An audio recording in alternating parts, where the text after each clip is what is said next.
Hello everyone, আসসালামু আলাইকুম। Welcome to my channel শিমা জিন্দেগি। আশা করি যে যেখান থেকে আমার ভিডিওটি দেখছেন সবাই সুস্থ আছেন। আলহামদুলিল্লাহ, আল্লাহর রহমতে আমরাও ভালো আছি। প্রতিদিনের মতো নতুন একটি ভিডিও নিয়ে আপনাদের মাঝে চলে আসলাম।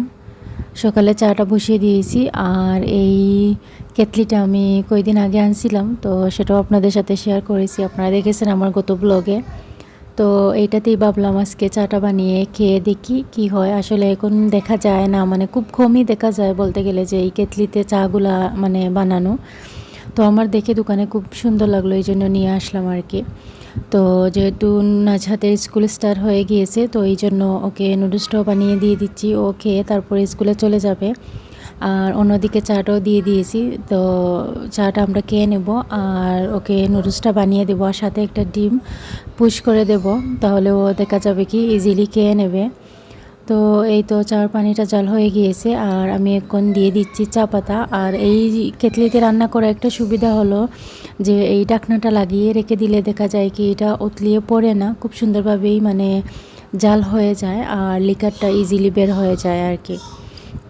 তো যাই হোক, নুসরাতকে এই ঘুমিয়ে আছে, ও এখনও উঠি নাই। তো ভাবলাম চাটা শান্তিতে খেয়ে নেই। দেখা যায় কি সকাল টাইমেই একটু চাটা খাওয়া হয়, আর সে চাটা যদি একটু শান্তিভাবে না খাওয়া হয় তাইলে মানে দেখা যায় যে কি এই মানে বোঝা যায় যে চাটাই যেমন খাওয়া পূর্ণ হলো না, সম্পূর্ণ হলো না আর কি। তো এই তো ডিমটা হয়ে গিয়েছে, আর এভাবে হালকা একটু তেল দিয়ে ভেজে দিলে দেখা যায় কি ওরা খেয়ে নেয়। আর ডিম সিদ্ধটা মানে তেমনভাবে খায় না, এই জন্য আর ডিম সিদ্ধ আর দিলাম না, অমনিতেই দিয়ে দিয়েছি। তো যাই হোক, এখন আমার জন্য আর বউয়ের জন্য চাটা বানিয়ে নেব।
তো এই তো চাটা নিয়ে নিয়েছি, আর এখানে নিমকির গুঁড়া নিয়ে নিয়েছি। তো সেটা দিয়ে চাটা খেয়ে নেব।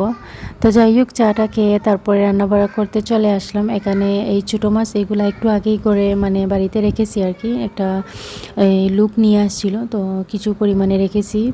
তো ওগুলো আমি আলু দিয়ে মানে একটু এই জাল জাল করে রান্না করে নেব। আর এখানে সাতকরা নিয়েছি, সেটা দিয়ে এই গোয়াল মাছ দিয়ে একটা তরকারি রান্না করব। তো সাতকরা দিয়ে দেখা যায় কি প্রায় সময় আমরা টক রান্না করি, তো আজকে ভাবলাম একটু তরকারি রান্না করে নেই, দেখা যাক ডিফারেন্ট একটা এই খাবারের স্বাদ মিলবে আর কি। তো যাই হোক, এখানে আমি এই স্লাইস করে কেটে নিচ্ছি, একটু মানে বড় বড় টুকরা করে রেখে দিচ্ছি। এগুলাকে আর ছোটো করবো না, যেহেতু তরকারি রান্না করব, এই জন্য একটু বড় বড় করে দিয়ে দিচ্ছি আর কি। তো যাই হোক, এগুলা কেটে তারপরে রান্না বাড়াটা বসিয়ে দেবো। আর আজকে একটু চিন্তা করছি যে একটু মানে বের হব, তো দেখা যাক কি হয়। যদি রান্না বাড়াটা আর্লি শেষ করতে পারি তাইলে একটু বের হব। আর এখন দিনটাও মানে দেখা যায় কি সকাল টাইম যদি একটু ভালো থাকে তাহলে বিকাল টাইম মানে অনেক মেঘ চলে আসে, মানে কোনো স্টেশন নাই আর কি। তো যাই হোক, আমি আলু সিদ্ধ হওয়ার পর তারপরে মাছটা দিয়ে দেবো। আর এই তরকারিটা একটু জাল জাল করে খেতে অনেক বেশি মজা। আর আমি এই মানে রান্নাটা করার পর যখন আমরা খেয়েছি সবাই অনেক বেশি মজা পেয়েছেন। আমার বাচ্চারাও এটা খেয়েছে, ওরা মাছ খায়নি বাট আলু তুলে ওরা মানে খেয়েছে আর কি, মানে এত বেশি মজা হয়েছে। তো যাই হোক, ছোটো মাছ থেকে যায় প্রায় সময় আমি একসাথে সব কিছু দিয়ে মাখিয়ে বসিয়ে নেই, আর যখন আনাজ দিয়ে রান্না করি তখন এরকম বাগার দিয়েই রান্না করি। আমার কাছে মনে হয় যে সেটাই বেস্ট হয় আর কি। তো যাই হোক, পাশে আমি সাতকরাটাও বসিয়ে দিয়েছি, সেটাও রান্না করে নিচ্ছি। তো রান্নাটা শেষ হলেই মনে হয় যে বড় একটা কাজ শেষ হয়ে গেছে। তো যতক্ষণ রান্না থাকে ততক্ষণ দেখা যায় একটা না একটা কাজ মানে এই রান্নাঘরে লেগেই থাকে। এটা স্বাভাবিক সবার বেলায় হয়, শুধু আমার বেলা যে হয় তা না, আমি মনে করি যে সবার বেলায় এটা হয়ে থাকে আর কি।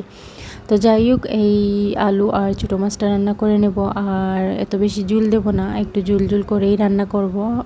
আর ছোটো মাছে দেখা যায় কি ঝুল হলে খেতে মানে তেমন বেশি স্বাদ হয় না, দেখা যায় কি একটু কম ঝুল দিয়ে রান্না করলে অনেক বেশি জাল দিয়েতে সেটা অনেক বেশি মজা হয়। তো যাই হোক, এই তো রান্না বাড়া চলতেছে।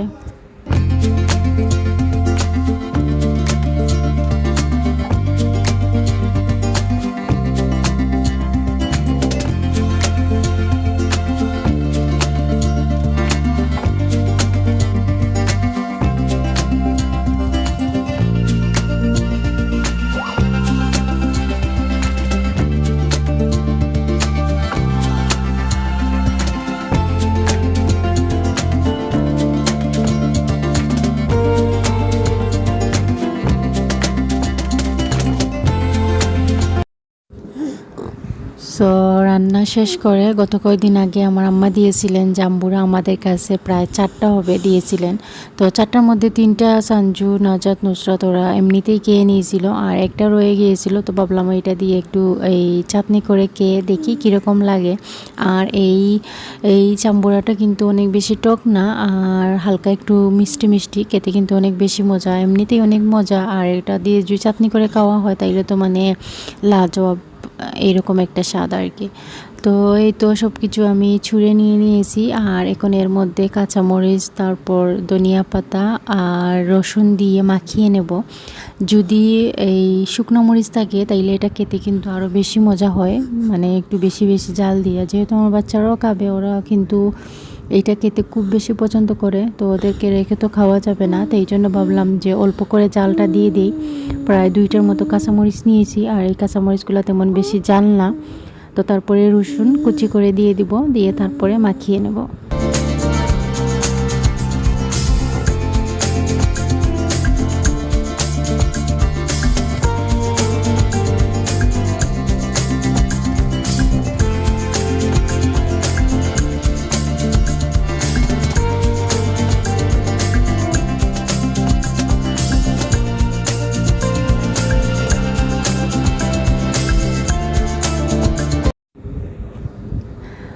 তো এই তো ধনিয়া পাতা, লবণ, তারপরে রসুন, কাঁচামরিচ দিয়ে এখন ভালো করে মাখিয়ে নিচ্ছি। তো মাখিয়ে নিয়ে তারপরে আমি এই জাম্বুরার যে এই ছুরগুলা এই ছুঁড়ে রেখেছি ওগুলোর মধ্যে দিয়ে দিব, দিয়ে ভালো করে মাখিয়ে মানে খেতে কি বলবো এত বেশি মজা হয়েছে।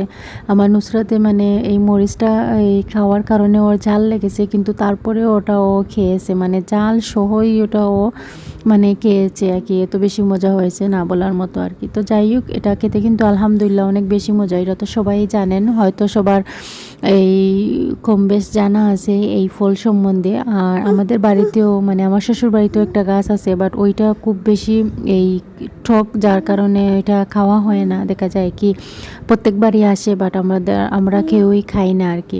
তো যাই হোক, এখানে আমি, নুসরাত, নাজহাত, সঞ্জু, মাদিয়ান আমরা সবাই মিলে এটা খেয়ে নিচ্ছি। যেহেতু খুবই অল্প হয়েছে, তো এই জন্য সবাই বেটে মানে মিলে খেয়ে নিচ্ছি আর কি, যাতে এই সবাই হয়ে যায় আর কি। এই জন্য বড় একটা প্লেটেই নিয়ে নিয়েছি, আর আলাদাভাবে দেওয়া হয়নি। তো এই জন্য তো যাই হোক, আমরা এখন সবাই মিলে খেয়ে নিচ্ছি। তো খেয়ে তারপরে এই বললাম তো যে একটু বাইরে যাব, চিন্তা ভাবনা করতেছি। এর ভিতরেই মানে রান্না করা থাকতে থাকতেই দেখা গিয়েছে কি মেঘ চলে আসছে, বৃষ্টি চলে আসছে। তো যাই হোক, এখন বৃষ্টি একটু থামিয়েছে, তো ভাবলাম এই যে কাজগুলো আছে ওগুলা করে নেব। আসলে অনেকগুলা কাজ জমিয়ে আছে, তো সেগুলো অল্প অল্প করে শেষ করব। আর টেইলারে অনেক আগেই আমি কাপড় কিনেছিলাম, ওগুলো ভাবছিলাম যে টেইলারে দেবো, ওগুলো আর দেওয়া হয়নি, বের হওয়া হয় না, তো দেওয়া হয় না আর কি। তো আজকে ওগুলো নিয়েছি। আর গত ব্লগে যে দেখেছিলাম আমি এই পর্দাগুলো কিনেছিলাম মানে আমার জ্বালানোর জন্য, ওগুলোও আজকে চেঞ্জ করে নেব। তো এগুলা কালারটা একটু মানে বাড়িতে আনার পর মানে দেখতে সুন্দর লাগতেছে না, এই জন্য ভাবলাম যেগুলো চেঞ্জ করে নিয়ে আসবো। যেহেতু দোকানে অনেকগুলো লাইটিং থাকে এই জন্য সবগুলোই মানে সুন্দর লাগে দেখতে, বাট বাড়িতে এনে দেখার পর দেখা যায় কি ওগুলো মানে যায় না আর কি। তো যাই হোক, এখানে আমি নুসরাত গাড়িতে বসে আছি, ওর আব্বু একটু মানে গিয়েছেন একটু কাজে একটা দোকানে। তো এখানে আমি আর নুসরাত বসে আছি, আর অনেক বৃষ্টি দিয়েছিল যার কারণে মানে পুরো কাপড় চোপড় ভিজে গেছে। আমরা যখন বের হয়েছি তখন অনেক বৃষ্টি মানে স্টার্ট হয়ে গিয়েছিল আর কি।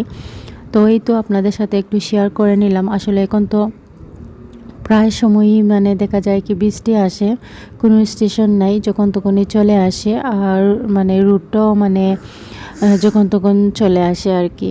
তো যাই হোক, এই তো অপেক্ষা করতেছি যখন ওর বাবা চলে আসবেন তখন আমি এই আমার যা কাজগুলো আছে ওগুলো করে নেব। আসলে এই চিন্তা ভাবনা করেছিলাম যে অনেক কাজ আছে ওগুলো শেষ করে নেব, বাট মেঘের জন্য সবগুলা করা হয়নি। আর যেহেতু নুসরাত সাথে তো মোটেই মানে সম্ভব হয়নি।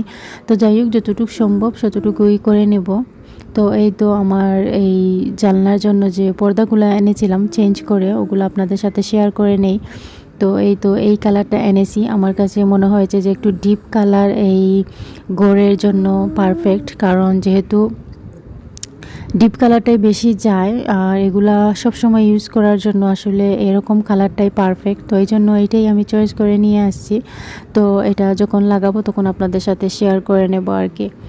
তো এই তো এখানে প্রায় এই 6 পিসের মতো আছে। তো তারপরে এখানে আমি একটা এই ড্রেসের পিস এনেছি। তো আমার সামনে একটা দাওয়াত আছে, তো সেই জন্য লাগবে আর কি, এই জন্য এখানে নিয়ে আসছি। ভাবলাম যেহেতু বের হয়েছি তো নিয়ে আসি, আর বের হব কি না তার কোনো স্টেশন নাই, এই জন্য মানে নিয়ে আসলাম আর কি। তো এই তো ড্রেসটা, আর খুবই নর্মালের মধ্যে এনেছি, যেহেতু ও ওই ধরনের ড্রেস পরতে পছন্দ করে, এই জন্য আমি এইটাই নিয়ে আসছি। তো যাই হোক, এই ড্রেসটা কীরকম হয়েছে অবশ্যই কমেন্ট করে জানাবেন। তো যে যাদেরকে আমি দাওয়াত দেবো ওরা হচ্ছে আমার বাতিজি আর ওর হাজব্যান্ড। তো ওদের বিয়ে অনেক আগেই হয়েছে, তো দাওয়াতটা কি দিতে একটু লেট হয়ে গিয়েছে। তো আর ওর হাজব্যান্ডের জন্য একটা টি শার্ট এনেছি সফটের মধ্যে, খুবই নর্মাল, কেন আমাদের মানে কি বলবো সাধ্যের মধ্যে আমরা যতটুকু মানে হয়েছে আর কি ততটুকুই এনেছি। তো তারপরে এখানে আমার হাজব্যান্ড একটা ট্রাউজার এনেছেন ওনার জন্য, আর আমি দুইটা এই চাওয়াল এনেছি যাতে খাওয়ার পর আত্মসার জন্য আর কি। আমার ঘরে দুইটা ছিল, ওইটা পুরাতন হয়ে গেছে, এই জন্য নতুন দুইটা আবার নিয়ে আসছি। তো যাই হোক, আজকের ব্লগটা এই পর্যন্ত, আর ইনশাল্লাহ দাওয়াতের ব্লগগুলো আপনাদের সাথে একটু একটু করে শেয়ার করে নেব। এই পর্যন্ত সবাই ভালো থাকুন, সুস্থ থাকুন, আল্লাহ হাফিজ, আসসালামু আলাইকুম।